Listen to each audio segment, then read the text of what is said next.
Welcome back everybody, thank you for watching another video. So today we're going to have a look at the differences between a honing rod and a sharpening stone and when you might want to use one over the other.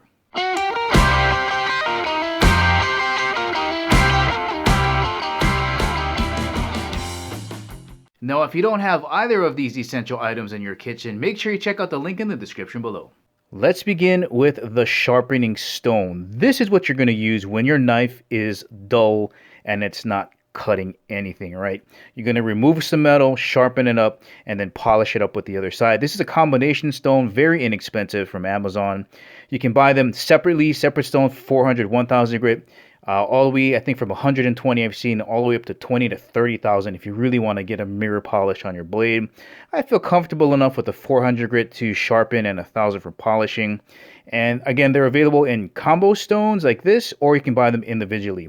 But the sharpening stone is what you're going to use when your knife is dull. You need to remove metal and sharpen it again. Sharpening stone.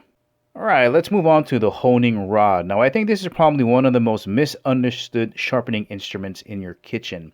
And I think it's because, like when you're watching a TV show and you see the chefs just kind of ramming their knives up and down the rod like this, I can see how it seems like they're sharpening, but essentially what they're doing is they're already taking a sharpened knife and bringing it back into an edge. So what I mean by that is, let's say this is a knife edge like this, okay? Just like this. So as you start to use your knife for whatever it is, it starts to kind of deform like this. And what they're doing by running the blade up and down the honing rod is they're slowly bringing it back into sharp like that, or bringing back the edge like this. And that's what they're doing. And there's all kind of different ways of doing it. Some people do the countdown method where they go 5, 5, 4, 4. It's up to you how you want to do it. But remember, they're taking an already sharp edge and bringing it back into shape.